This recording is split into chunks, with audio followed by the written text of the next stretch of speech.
영광의 주님에 감사드립니다.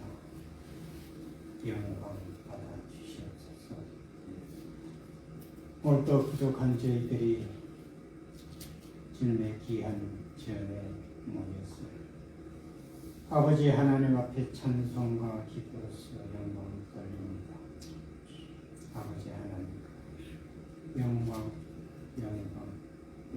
받아주옵소서. 아버지 하나님 2022년도 1년을 회상해 봅니다. 주님 은혜 아래 살았습니다. 그러나 받은 은혜만큼 아버지 하나님 앞에 감사하지 못하였습니다. 저희들의 인색함을 긍휼히 여기시고 불쌍히 여기시며 주님 크신 은혜로 다하여 주시옵소서. 내 주여 아버지 하나님 1년 동안의 신앙생활을 회상해 봅니다. 아버지 하나님 저희들 늘 부족하였습니다. 아버지 하나님 부족한 것으로 도와주시옵소서. 더욱더 열심으로 주님 앞에 몸 바쳐 시간 바쳐 충성 봉사 다하는 저희들 되기를 원하옵나니 주님 들어응답하여 주시되 주님의 영광을 위하여 들어응답하여 주시고 주님의 영광을 위하여 늘 함께하여 주시옵소서. 오늘도 복되고 거룩한 주님의 날 아버지 하나님 앞에 영광을 돌립니다. 특별히 귀한 사장 목사님 보내주시고 아버지 하나님의 귀한 말씀 대언하시고 증거하실 때마다 주의 성령이 충만케 하여 주시옵소서. 아버지 하나님의 영광을 위해 저희들 마음판에 새기며 귀한 말씀 중심으로 세상 중에 살 때에 주여 오직 믿음으로 승리하는 귀한 삶이 되게 주님 도와주시옵소서. 내 주여 아버지 하나님 몸된 전에 속한 권속도 주여 일일이 기억하여 주시옵소서. 어떤 연고로 나오지 못하였는지 또한 병상에 있는 집사님 기억하여 주시옵소서. 아버지 하나님께서 힘 주시고 능력 주셔서 하루속히 저희들과 한가지 아버지 하나님 앞에 같은 예배로 은혜 영광 돌릴 수 있도록 주님 은혜 베풀어 주시옵소서. 내 주여 아버지 하나님께서 함께하여 주셔야겠습니다. 아버지 하나님 몸된 교회에 하여야 할 이 힘이 많습니다. 일꾼이 부족하오니 주님의 영광을 위하여 일꾼을 보내주셔서 아버지 하나님의 일을 하기에 부족함 없도록 주님 역사하여 주시옵소서. 몸된 전 주변에 아버지 하나님을 구체적으로 알지 못하는 시민들 힘이 많습니다.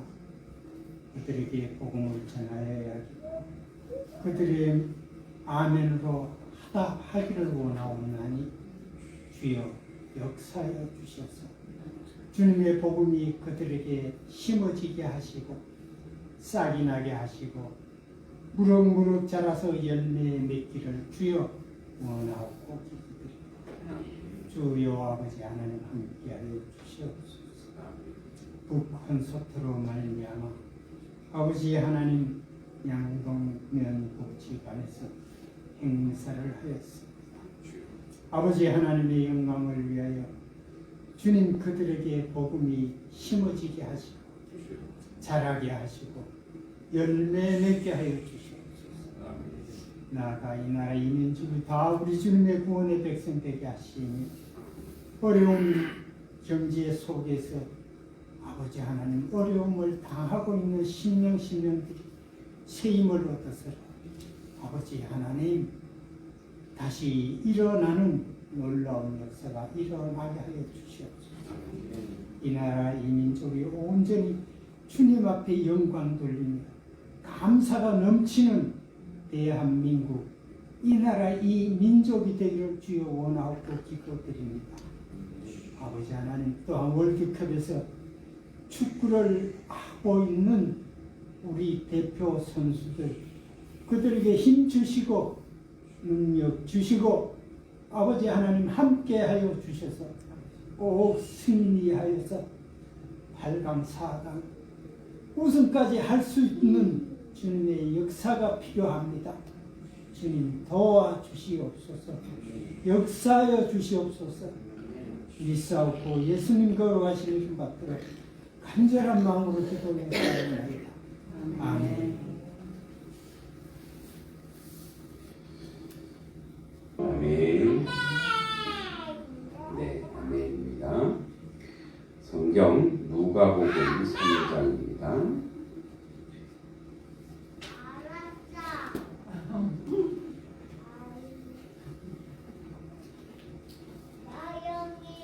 주성이보다 다음이 커야 될 줄 믿습니다. 자, 누가복음 3장 1절에서 6절까지입니다. 자, 우리 천천히 같이 읽겠습니다. 3장 1절에서 6절 시작. 디베료 황제가 통치한 지 15해 곧 본디오 빌라도가 유대의 총독으로 헤롯이 갈릴리의 분봉왕으로 그 동생 빌립이 이두레와 드라고닛 지방의 분봉왕으로 루사니아가 아빌레네의 분봉왕으로 안나스와 가야바가 대제사장으로 있을 때에 하나님의 말씀이 빈들에서 사가랴의 아들 요한에게 임한지라. 요한이 요단강 부근 각처에 와서 죄 사함을 받게 하는 회개의 세례를 전파하니 선지자 이사야의 책에 쓴 바 광야에서 외치는 자의 소리가 있어 이르되 너희는 주의 길을 준비하라. 그의 오실 길을 곱게 하라. 모든 골짜기가 메워지고 모든 산과 잦은 산이 낮아지고 굽은 것이 곧아지고 험한 길이 평탄하여질 것이요 모든 육체가 하나님의 구원하심을 보리라 함과 같으니라. 아멘. 우리 옆 사람 앞뒷 사람 인사하겠습니다. 잘 오셨습니다. 강건하십시오. 네. 자, 우리 이제 대림절 첫 주 인사입니다. 자, 은혜를 기다립시다. 시작. 은혜를 기다립시다. 아멘. 아멘. 온라인 예배 드리는 분들도 아멘입니다. 아멘. 네. 요즘 다시 코로나가 득세하니 또 감기 또 겸하여 건강 조심하시기 바랍니다. 아주 유명한 목사님이 은퇴하시고 이제 얼마 후에 돌아가셨죠. 이분의 거처를 가봤습니다. 사실 이분이 은퇴할 때 교회가 굉장히 큰 교회이기 때문에 우리로 치면 큰 저택 같은데 이분 스타일이 그런 곳에 가는 스타일이 아니니까 그 당에서 몰래 작은 집을 준비했는데 거기도 거절하셨어요.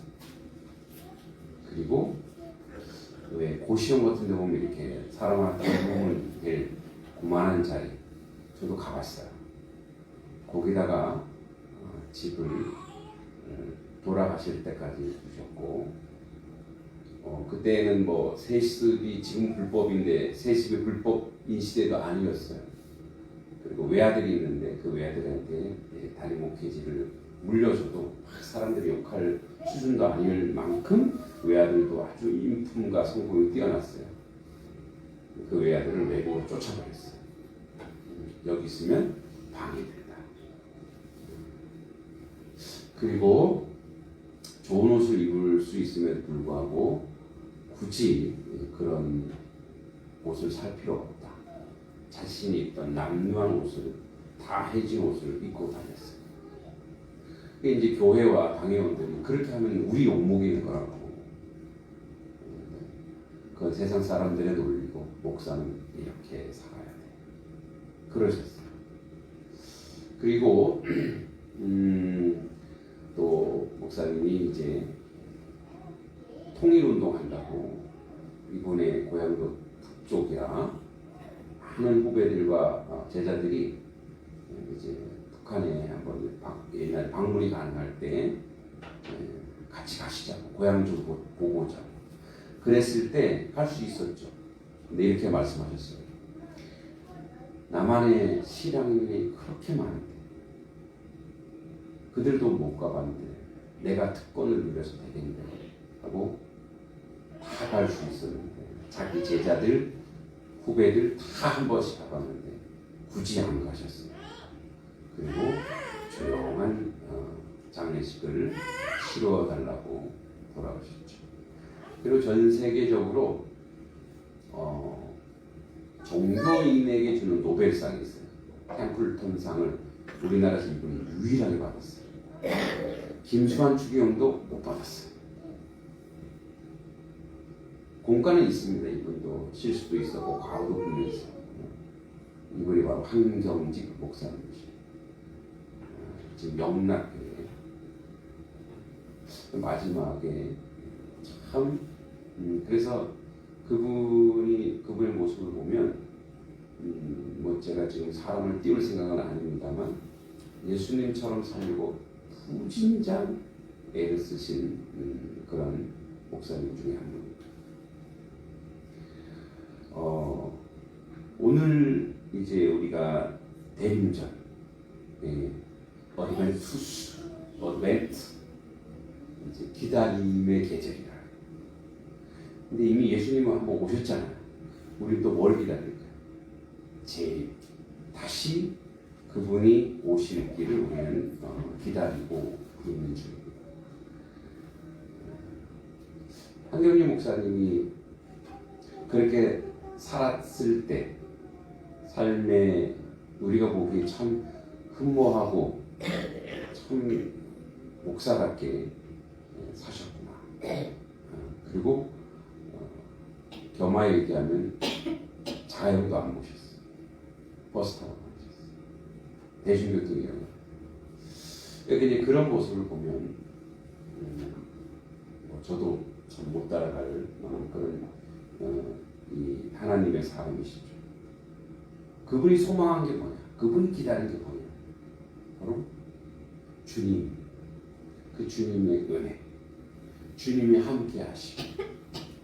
그래서 항상 그분의 소망 어디 있냐? 예수 소망. 그분이 바라보는 천국, 그 천국을 소망하기에 이 땅에 있는 모든 것들이 사실은 뭐 소용도 있고 의미도 있겠지만 무의미한 거예요. 이 땅에 있는 모든 것이. 오직 그 하나님 나라. 그래서 이 대림이라고 하는 말은 우리는 다시 예수 그리스도를 다시 오실 그분을 기다리면서 동시에 우리가 살아생전 재림한다면 그처럼 큰 영광은 없지만 결국은 우리가 또 하나님 앞에 갈 거야. 그러니까 사실 기다림은 그분이 오시는 것을 기다림과 동시에 그분 앞에 나아가는 것을 소망하는 삶이 우리의 기다림의 삶인 줄 믿습니다. 그러니까 이 종말론적 어드벤투스 기다림, 종말론적 기다림이란 이제 우리가 하나님 앞에 탁 섰을 때, 동기야, 네가 그래도 세상 영광 구하지 않았고, 응?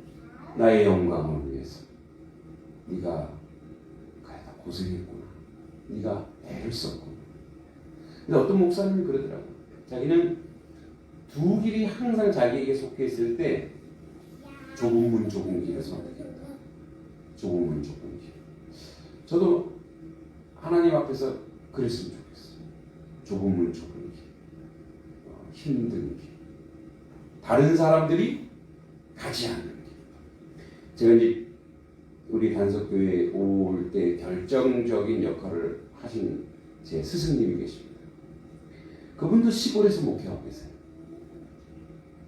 제가 한번 너무 좋아서 그분 이렇게 말씀이 정말 너무 구수하고 은혜로우신 분이셔서 제가 이제 옛날에 한민교회 다ним할 때는 부흥 강사를 모셨었어요. 근데 제가 부흥 강사 모시고 3일 동안 부흥하시고 돌아가시면서 자기한테 약속을 했대요. 다시는 내가 부흥 강사 하지 않으리라. 그래서 내가 아니 내가 뭐 실수했나? 그랬더니 그때 너무 좋았대. 제자의 교회 가서 뭐 용서한 대접받고 은혜가 넘쳤거든. 아, 내가 이 예수님이 아니구나. 내가 대접받고 살아갔구나. 내가 지금 예수님처럼 살지 않고 어디 가면 대접받는구나. 내가 나를 융숭히 대접하고 있고 나 이런 모습을 보면서 다시는 내가 아주 특별한 경우 빼고는 다시는 이렇게 이런 길을 다니지 않는다. 왜냐면 사실은 어디 부흥 강사로 가면은 왜 사리비도 두둑히 주죠. 가서 좋은 거 먹죠. 사람들이 칭송하죠. 얼마나 좋아요.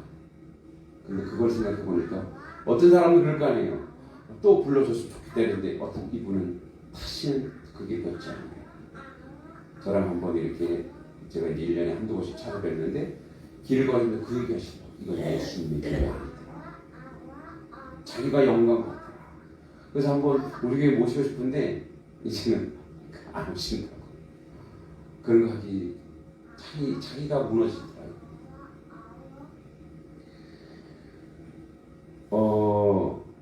예수 그리스도의 길을 가는 사람의 그 주님의 재림과 이 대림의 계절에 이제 우리의 삶을 좀 점검해 볼 필요가 있어요. 내가 지금 무엇을 위해서 살아가고 있는가? 그래서 예수님을 만났을 때 우리는 어떤 존재인가? 그래서 오늘 이제 본문 보면 이렇게 되어 있어요. 이 누가는 이제 오늘 누가복음을 하는 시간이 아니기 때문에 누가복음 뭐 개요나 상황 설명은 안 하겠습니다. 근데 누가가 선지자 세례 요한이라는 이제 이 선지자를 얘기할 때 마지막 선지자죠. 이 세례 요한을 얘기할 때 앞에 정확한 설명을 붙여요. 디베료가 황제가 된 지 15년째. 그리고 본디오 빌라도가 유대 총독으로 있을 때, 지금 뭐예요? 로마의 속국에 속했다는 거죠. 지금 유대 이스라엘이. 그리고 여기 분봉왕이 있는 이 분봉이라고 뭐냐면 이 유대란 땅을 4개로 분할시켜서 총독이 위에 있고 또 4명의 또 이제 관리로 이제 또 분봉왕 4명이 있어요. 그리고 이제 헤롯인데 헤롯이 갈릴리의 분봉왕인데 헤롯 말 많이 들어봤죠. 근데 헤롯의 아들들이 있어요. 헤롯 여기 나오는 3장에 있잖아요. 헤롯이 갈릴리 분봉왕으로 한쪽 갈릴리를 맡고 또 그 동생 빌립이 이두레와 그 옆에 드라고니 지방 또 루사나는 바로 헤롯의 아들이에요. 아빌레는 분봉왕으로. 그리고 이제 이 로마가 이제 그 통치하는 데에 빌라도라고 하는 군사적 총독이 또 있고 그리고 행정적으로 헤롯과 그의 형제와 그리고 그의 그 아들들이 또 그 지역을 분할해서 맡고 있어요. 그러니까 이런 정치 구조를 보니까 뭐예요? 이 로마 황제가 다 못 믿는 거예요. 그래서 뭐예요? 한 지역에 한 명의 총독만 두는 게 아니라 여러 명을 두는 거예요. 그리고 이것을 이제 배경적으로 보면 이걸 얻기 위해서 돈도 엄청 많이 썼어요. 빌라도라든지 빌립이라든지 엄청 많은 돈을 썼단 말이에요. 그러나 아주 뭡니까? 로마도 굉장히 좀 타락하고 정치적으로 혼란한 때에 대제사장 소개를 하는데 안나스와 가야바가 대제사장으로 있을 때, 자 로마의 속국인 이스라엘이 대제사장이 왜 둘일까요? 원래 대제사장은 한 명이어야 되죠. 예, 그러니까 대제사장은 한 명인데 이 당시에 이스라엘은 왕이 없었기 때문에 이미 뭐예요? 속국이니까 관리가 다른 헤롯이나 다른 사람들이 분봉으로 관리하기 때문에 이 대제사장이 정치적인 부분, 종교적인 부분 다 잡고 있었어요. 근데 이 안나스와 가야바인데, 안나스의 아들들이 있고 사위가 있는데 사위 중에 하나가 가야바예요. 그래서 지금 대제사장은 사실은 가야바예요. 그런데 이 가야바는 사실 허수아비야. 누구? 이 장인어른 안나스가 대제사장직을 맡고 있어요. 원래 대제사장은 종신직이고, 그리고 그의 자녀들이 있게 되어 있는데, 로마가 집권하면서 대제사장을 어떻게 막 갈아치우는 거야. 그래서 이제 이 대제사장도 임명제가 되어버린 거예요. 아주 그런 혼란한 시기에, 이런 시기에, 그러니까 3장 1절과 2절은 이런 아주 정치적으로 속국이고 혼란하고 부패한 이때에 하나님의 말씀이 2절에 보니까 빈들에서, 이 빈들은 어디냐면 유대 광야예요. 여기는 이렇게 석회질이 많아서 이렇게 우리가 이제 광야라 좀 평지에 있는 광야가 아니고, 사실 사진 보여주면 좋은데 이렇게 우리 돌산처럼 있죠. 올라갔다가 내려왔다가 이렇게 돼 있어요. 그리고 중간 중간에 이렇게 뭐 나무들이 있는데, 여기가 유명한 게 뭐냐면, 왜 여러분 불뱀이라는 말 들어봤죠? 저 광야에 이스라엘의 불뱀. 이 불뱀이 그 적색 빨간 독사예요. 그래서 광야에서 불뱀이 나왔다고 하는 것은 진짜 이렇게 파이어가 아니고 빨간 독사들이 나와서 이 물리면 즉사하거든요. 그런 불뱀들이 있는 그런 빈들에서 사가랴의 아들 요한. 그래서 우리 이 요한을 뭐라 그래요? 세례를 줬다 그래서 세례 요한이라고 해요. 그러니까 사가랴의 아들 요한에게 뭐가 임했대요? 하나님의 말씀이 임했대요. 우리에게 하나님의 말씀이 임하기를 소망합니다. 그러니까 하나님의 말씀이 임했다는 거 보면, 이 당시에 뭐 책이 있어요? 책이 있어요? 뭐가 있어요? 세례 요한에게 뭐예요? 성령께서 오셨더라. 그러니까 성령이 이 오신 거예요.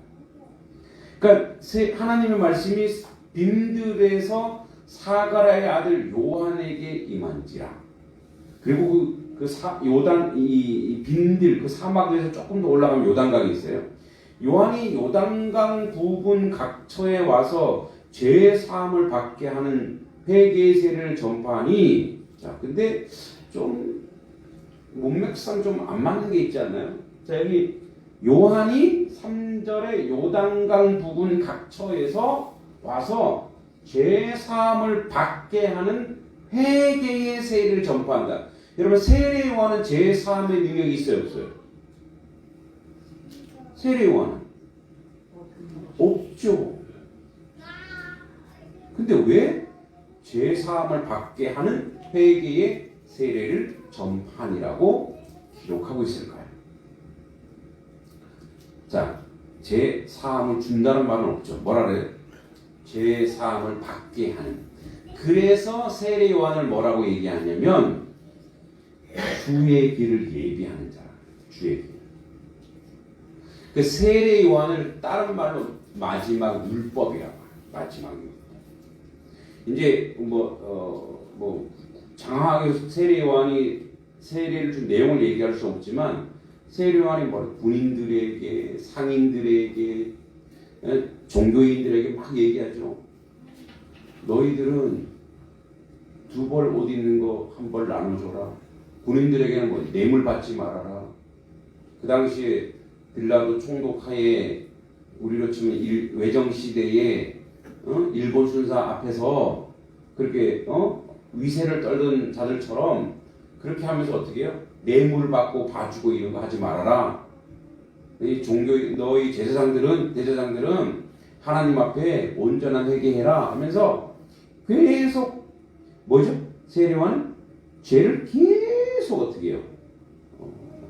밝혀내기 시작한 이 율법이에요. 율법은 뭐냐면 우리 중에 와서 우리가 어떤 죄가 있는지를 알려주는 거예요. 그래서 제사함으로 가기 위한 첫 번째 출발이 뭐냐? 내가 죄가 뭔지 알아야 돼요. 이 대림절에서 예수 그리스도를 소망하고 주님을 만나기 위한 우리 첫 번째 우리 가운데 필요한 것이 뭐냐? 아, 내가 죄인이구나. 내가 죄인으로 주님 앞에 있구나라는 거예요. 그래서 뭐냐면 세례 요한은 지속적으로 죄사함을 받게 하는 세례를 요단에서 주는 거예요. 이거는 죄사함이 없어요. 그러니까 죄가 뭔지를 알려주는 거예요. 전파하니 3장 4절에 선지자의 이사야의 책에서 쓴 바 광야에서 외치는 자의 소리다. 자, 이 광야에서 외치는 자의 소리는 이사야 40장 3절과 5절이에요. 제가 한번 읽어보겠습니다. 외치는 자의 소리여 이르되 너희는 광야에서 여호와의 길을 예비하라. 사막에서 우리 하나님의 대로를 평탄하게 하라. 골짜기마다 도두어지고 산마다 언덕마다 낮아지고 고르지 아니한 곳이 평탄하게 되며 험한 곳이 평지가 될 것이요 여호와의 영광이 나타나고 모든 육체가 그것을 함께 부르라. 이는 여호와의 입이 말씀하셨느니라. 즉, 자, 세례 요한은 이미 600년 전에 이사야가 예수님 앞에서 예수님의 길을 예비할 존재가 나온다. 그게 이제 세례 요한. 여러분, 세례 요한은 사실 예수님의 혈족이죠. 친족이죠. 이 뱃속에서 이미 서로 만났었죠. 그래서 주님의 길을 예비하는 자예요. 예전에는 왕이 올 때 왕의 대로라 해서 왕이 가는 길 중에 험한 게 있으면 사람들을 다 동원시켜서 거기를 평지로 만들어요. 왜? 험한 곳에 왕이 갈 때 이렇게 가마에서 마차에서 쿨텅거리면 안 되니까 그걸 다 평지로 만드는 거예요. 평지. 그래서 이제 그런 상징적인 의미에서 이제 골짜기마다 산마다 언덕마다 다 평탄하게 할 것이다. 그러니까 예수님이 오시는데 미리 세례 요한이 거기서 정지 작업을 해야 된다. 이 얘기를 하고 있는 거예요. 그러니까 회개는 세례 요한이 전하는 메시지의 핵심입니다. 회개해야 내 죄를 알아야 죄 사함이 왔을 때 용서라는 것이 실현돼요. 그러니까 자기가 죄도 모르는데 자기 죄를 모르는데 어떻게 죄 사함이 있을 수 있겠어요?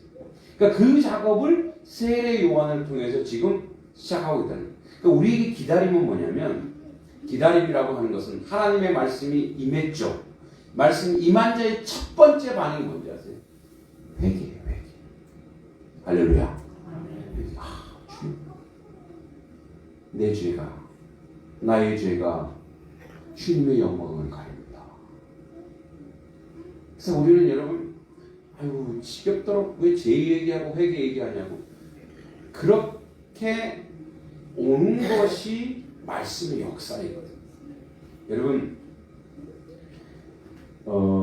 죄가 내 안에 죄가 항상 우리는 이제 하나님 모든 죄를 다 용서해 주셨지만 우리 모든 죄가 내 안에서 관습이나 생각이나 모든 죄가 사라진 게 아니거든요. 그래서 칭의라고 하는 것은 뭐냐면 예수로 말미암아 용서받았다. 죄 없다라고 인정받은 거예요. 그러나 우리 속에는 여전히 죄가 있어요. 예? 그죠? 우리 안에는 생각과 또 습관과 이 죄가 여전히 있어요. 그런데 여전히 있는데 뭐예요? 그리스도의 피로 덮었다 이거예요. 그걸 뭐라 하죠? 유월하다. 그래서 뭐예요? 광야에서 출애굽할 때 유월절, 그렇죠? 유월이라는 거 넘어간 거예요. 패스오버하다 넘어간 거예요. 저 문지방 문설주에 뭐 예수의 피를 발랐더니, 그러니까 예수님 때문에 우리는 오늘 죄 없다인 거지. 우리 죄가 완전히 실존적으로 우리 죄가 완전히 사라진 게 아니에요. 여전히 있어요. 있는데 죄 없다 하심에 우리가 뭐라 그래요? 은혜죠, 은혜. 믿습니까? 그러니까 그게 칭의, 은혜가 이렇게 거룩한, 은혜가 이렇게 큰 거예요. 근데 여전히 우리는 우리 안에 죄가 남아있단 말이에요. 그러니까 우리 안에 죄가 남아있기 때문에 그래서 우리가 우리의 죄에 대한 고백은 여전히 일상성일 수밖에 없어요. 그죠? 저는 죄 없는데요. 이거는요, 그 죄 있음을 고백하는 용어예요. 나 죄 없어요. 이건 뭐 이미 자기 안에 죄가 있다는 거예요. 그런데 내가 죄 사함의 은혜와 용서를 받은 걸 알아. 그러니까 그 은혜를 알아. 여전히 내 안에 죄가 있지만 하나님이 나를 용서해 주심을 알고 그 은혜와 그 감격이 내 안에 가득하기 때문에 100번 1000번 해도 평생 해도 주여 저는 죄인입니다 해도 그것이 나에게 감격으로 다가오는 것이 이게 성령 충만이요 은혜 충만인 줄 믿습니다. 그러니까 나를 아는 거예요. 그러니까 내가 나 자신을 아는 거예요. 그래서 이제 이 회개한 자가 하나님의 말씀이 임한 자가 회개하고 회개한 자의 그 다음 동작이 뭐로 하냐? 하나님을 사랑하는 대로. 이런 보세요.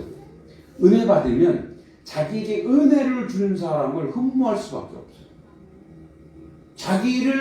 자기를 죄 없는 자를 용서해 준 자에 대해서 사랑할 수밖에 없어요. 오늘 아침에 우리 집 강아지 우리가 뭘 주워 먹었는지 밥을 주기도 전에 뭐 토하더라고요. 그래서 저는 설교 준비 마무리하느라고 뭘 우걱우걱 씹길래 그냥 내비뒀죠. 그냥 뭐 씹나 보다 했는데 지금 뭘 꽥꽥거리면 토해요. 이놈의 개 어디 가서 이 몽둥이로 그러지 않았어요. 그래서 다 닦아주고 응? 또 이렇게 뭐 묻은 거에서 다 닦아주고 아이고 뭘 잘못 먹었구나 그래서 물도 좀 주고 또 밥도 줬더니 이제 또 다시 살아나서 생기 있게 또 막 돌아다녀요. 제가 걔에게 은혜를 베풀었죠. 이놈 네가 뭔 죄를 졌길래 이렇게 토하고 말이야. 근데 어떻게 해? 또 내쫓지 않고 버리지 않고 이 정신 차려 욕하지 않고 그래 네가 얼마나 배고팠으면 그랬겠니 하고 다 닦아주고 사랑해 주는 거예요. 여러분 그래서 우리 이 강아지는요 제가 탁 물려 들어가면 막 쫓아와요. 막 앞발 들고 막 좋다 그래요. 왜 그럴까요? 자기에게 뭔가 주는 사람이에요. 제가 오면 뭘 주더라. 제가 이제 아침 저녁을 밥을 주기도 하고 가끔 가다가 간식으로 뭘 하나씩 주기도 하거든요. 그러니까 어떻게 해요? 사랑하는 거예요. 쫓아가는 거예요. 이게 여러분 이게 뚝뚝 떨어지는 게 아니에요. 하나님의 말씀, 하나님의 영이 임하면 회개하잖아요. 그러니까 은혜를 받으면 자기 자신을 알아요. 자기 부족하고 연약한 자를. 그래서 사람이 겸손해져요. 그래서 나오는 게 뭐예요? 감사요, 은혜요, 감격이요. 그리고 그렇게 자신을 용서해 주시고 사랑해 주신 하나님을 찾게 돼 있어요. 주님을 찾게 돼 있어요. 주님 앞에 나가게 됐어요. 그래서 이게 다 연결돼 있어요. 말씀이 임하고 회개가 임하고 하나님을 사랑하는 거예요. 3장 4절에 그래서 이제 선지자 이사야가 주의 오실 길을 예비하라 얘기하고 그래서 모든 골짜기가 메워지고 산과 작은 산이 낮아지고 굽은 것이 곧아지고 험한 길이 평탄해질 것이요. 그래서 내가 회개가 되면 그동안에 나를 방해했던 장벽과 장애와 이런 것들이 하나님을 막고 있는 이런 것들이 아무 문제가 안 된단 말이에요. 하나님 말씀이 임하면 세상에서 가장 중요한 게 뭐냐? 하나님께 예배하는 시간이에요. 할렐루야. 그 예배를 방해하는 모든 것들을 다 이겨낼 수 있어요. 그죠? 그래서 어떻게 해요? 하나님 앞에 나가는 것에 대해서 예전에는 이게 없으면 어떻게 해요? 방해되는 것들, 이런 것들을 어떻게 해요? 그 장애되는 것들을 그냥 감당할 수밖에 없는 힘든 이런 것들, 거친 것들이 이런 것들이 마음, 생각, 상황, 환경 이런 것들이 다 무너지고 그 하나님의 말씀이 임하면 회개와 동시에 하나님을 사랑함과 그 하나님을 사랑함 때문에 오는 하나님 앞에 경건의 시간, 기도의 시간, 하나님께 올려드리는 시간 이 시간이 내가 이 땅에 살면 가장 중요한 게 돼. 이 인생 중에 가장 소중한 것이 되는 거예요. 그 소중한 것이 되니까 나머지 세상의 모든 일들은 방해가 될 수 없어요. 주님 앞에 나가는 것, 그 어떤 것도 나를 가로막을 수가 없는 다 뭐야? 평탄케 돼. 평탄하게. 그래서 뭐예요? 우리에게 오는 현상이 모든 육체가 여기 영이라 하지 않아요. 모든 육체가 하나님의 구원하심을 보리라 함과 같으니라. 그래서 모든 육체가 하나님의 구원하심을 보리라. 하나님의 구원하심이, 여러분 이 구원이라고 하는 것이 그냥 내가 죽어서 천당 가는 거에 정도가 아니라 그랬죠. 늘 우리가 오해하는데 죽어 천당 갈 건 지금 바로 죽이시지. 그죠? 죽어 천당 가는 게 우리 인생의 끝이라면 지금 바로 죽이시면 돼요. 그게 아니라 우리를 구원하시고 우리 인생 중에 하나님의 구원의 백성이 살아가는 삶의 내용이 얼마나 아름답고 얼마나 풍성하고 얼마나 복되고 얼마나 은혜로운가를 이 땅 가운데 함께 나누고 복되게 살아가라고 우리에게 구원을 줍니다. 그래서 이 구원은 우주적이에요. 구원은 창조적이에요. 구원은 도무지 무엇으로 표현할 수 없는 그런 아름다움이 나타나요. 그래서 육체 안에 하나님의 구원이 임한대요. 육체는 뭐 영도 들어가죠. 어떤 게 그 사람의 삶의 내용이 바뀌는 거예요. 살아가는 삶의 내용이 바뀌고 말이 바뀌고 행실이 바뀌고 언어가 바뀌고 사람을 대하는 자세가 바뀌고 세상을 대하는 삶이 바뀌는 거예요. 믿습니까? 그러니까 그런 삶이 바뀌는 거예요. 우리 찬양 3회 우리 단석 찬양제 또 북콘서트 하면서 하나님께서 어떻게 하나님의 역사를 이루어 가실 것인가. 항상 제가 얘기합니다만 교회 안에 머물러 있는 복음은 교회 안에서 끝납니다. 복음은 교회 안에 머물라고 하나님 주신 게 아니에요. 우리끼리 잘 먹고 잘 살려고 주신 게 아니에요. 이 맛있는 반찬 이것들 여러분 좋은 거 있으면 식구들 먼저 먹이는 것도 좋지만 주변의 이웃에 자꾸 주고 싶은 생각이 들어요, 안 들어요? 들면 이 사람은 성교적 사람이요 거룩한 사람입니다.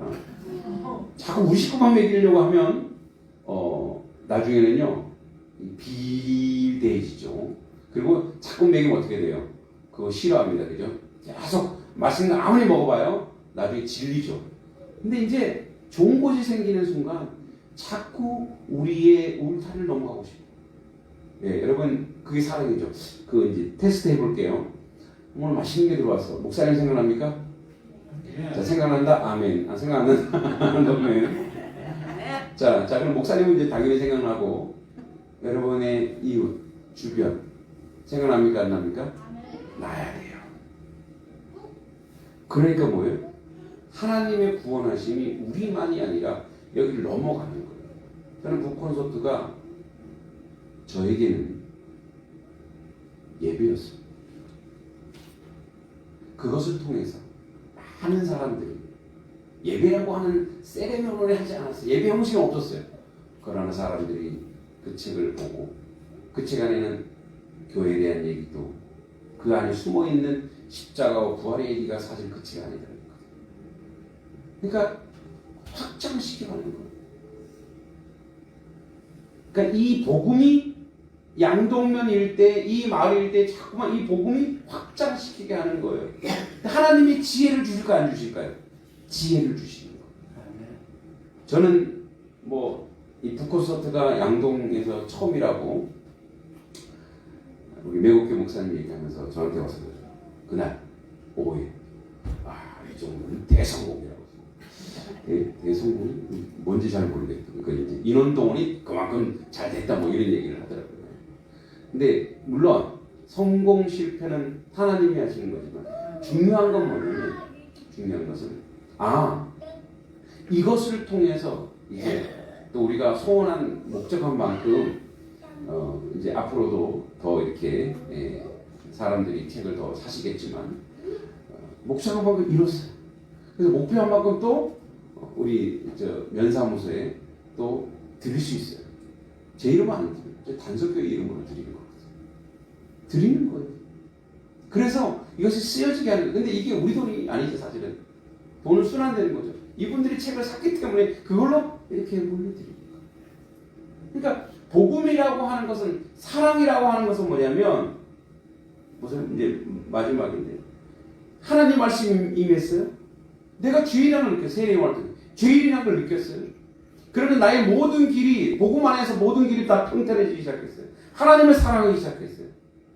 그 하나님의 사랑이 너무 감격스러워서 어디까지 가는지 모든 육체가요. 모든 육체가.